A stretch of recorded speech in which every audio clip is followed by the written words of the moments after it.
Good morning. Well, I did my laundry today, yes. But at the same time, I was doing a little sleuthing, detective work, checking out the video room. Because one of the reasons I split from the video room, stopped going in there, was because of the death threats that some were receiving, and I had been battling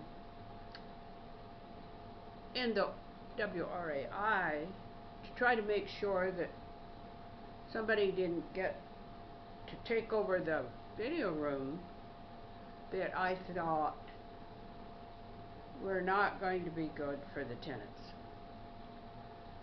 So I thought it was prudent that I separate myself for a while, because it's not a good thing to depend too much on any room, any gathering place. That's not safe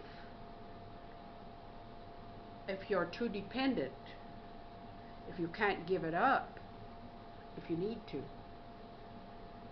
could put yourself in danger doing this.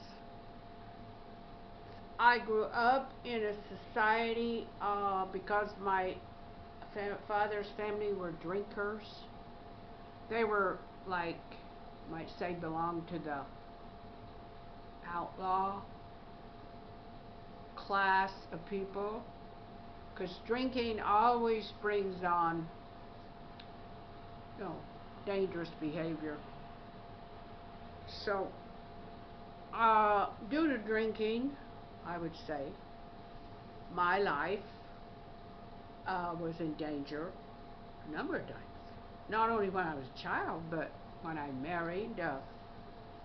I married people who drank, and most of the time when they got drunk, they could be, I could run afoul of them, get into a fight. I always stayed sober. I thought it was the best thing to keep me and my children safe. And I didn't always have the best influence over my sons that drank. But my daughter, she probably drinks more than I do, but she's not an alcoholic. And I don't drink at all, because having grown up with an alcoholic father, uncles, husbands, I said, my kids don't need another alcoholic parent. So the least I can do is stay sober if I have to be a single mom. So in all those years, and in living in dangerous places where usually substance abuse would be involved in any danger, people are high, they're not thinking well, an argument can accelerate into an attack. Which I found to happen very easy with alcohol involved. So while I was doing my laundry, I went next door, but the video room looked as though it was pretty well deserted. There didn't seem to be any activity that anybody could possibly object to. So I went back and finished my laundry, and I thought, well, I can stop in once in a while. I don't want to send a message, just like I went to the tenants organization meeting. I don't want to send a message that I don't support the people who are putting their time in to run it now. But I talked to who was in charge to see what her take was on these death threats, because they're really what worried me as to who continues to put. Well, I haven't heard of one for a while, but there's been plenty. So I and she gave me her take. I kind of got another idea. So, you know, I've been a detective all my life, always, because my father was hiding his secrets, and then when I studied these kind of men who you have to be a detective, find out what they're doing. People who live double lives.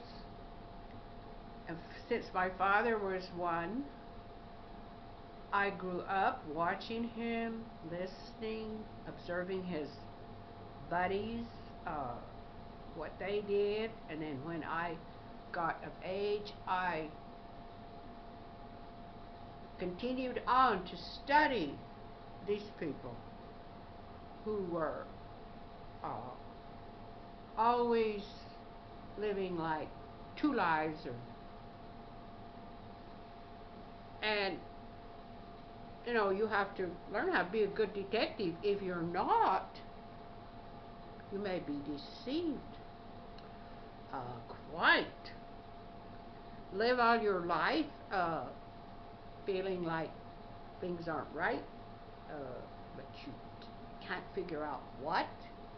I mean, it pays to be a good detective, to figure out even your own life, what the people that you meet are all about. So whenever I meet a person, it's like I have all kinds of ways that I check them out. I observe whether they have characteristics that I've noticed in other people. And I'd rate myself a very good detective. And I've tried to get my sister, since I became a little detective long before I ever talked to them about my father. They didn't get a very good start being detectives. They didn't see the need. They didn't have it right in front of them, so they say, "Oh my word, what?" But I tried to give them all kinds of tips, you know, just like if I was working for the police force as a detective, and I would try to teach them, well, because if you're living in a society where this is fairly common, which it was, I would say, in rural districts where men they were doing work that kept them away from home a lot. Now that's always going to be a strain on some of the men. And you see, a lot of people aren't good detectives, so they don't really get that more people than they know might live double lives, or they might be this kind of person with, so when they're, well, say like my dad, when he was with men, he was camped out with men, women didn't even exist, so he behaved differently. And I got this idea when I was very young, in a very pretty shocking way, sort of right to my face, but I was aware that these were dangerous secrets. And I recall having this dream over and over and over again. I dreamed that I'd go over to the the big government corral, and I would hear cattle, bulls, running around in a circle in the corral in a kind of a ritual dance, which I thought represented my dad and the other cowboys. And they had long, sharp horns, and they were very ferocious. And I would watch them, and their dance was like thunder, thunder, thunder. And this is one reason I'm doing readings of cowpunching with my dad, to see his personality. And I would shrink back and think, oh, if they see me, they're going to kill me for looking and seeing what's happening here. And in our society, you know, there's a lot of fear of seeing the heart, seeing what is hidden. And, you know, actually being able to take it without, and I think many women with men, they very often just don't, their brain just gets stuck, their mind, they can't really observe enough to know what they're seeing, so they just feel kind of uneasy all the time, they just don't know what. And so in a way, knowledge, even if it was forced on me, was a relief, because you knew what was up, and there was no question that bad things were going on, unacceptable things in a marriage, because it was tied to molesting, and me and other members of my family, like my male cousins. I knew they got molested. And so you have this knowledge that's there. It's never going to go away. And you're scarred. But if you can survive, you can help a lot of other victims to actually begin to talk about what happened. Like I'm talking, like I am writing, I'm writing my memoirs, and I'm telling the truth about being forced to see something in my father's behavior that was not acceptable in a marriage. But if he could get away with it, he was going to do it. And it was up to my mother to be good enough detective and to handle the problem and see it, I thought, to be able to confront my dad. And I thought one of the main reasons she didn't is because she herself was a flirt. She wasn't in love with my dad when she married him, so she didn't commit to the marriage. And that made it a double painful circumstance, because I was always aware that my mother was interested in other men, and as soon as it was safe for her, she began to have affairs herself. So, you know, the child that knows too much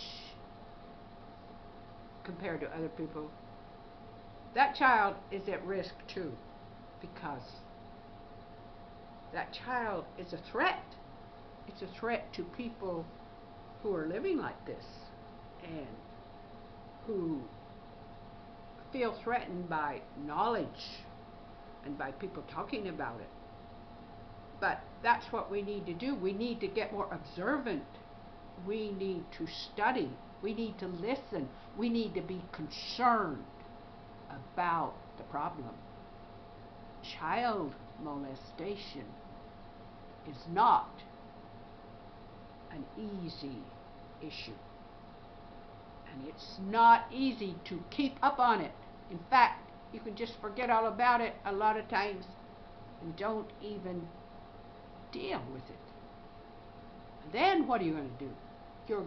As a society, you're going to miss a lot that's going on that damages children.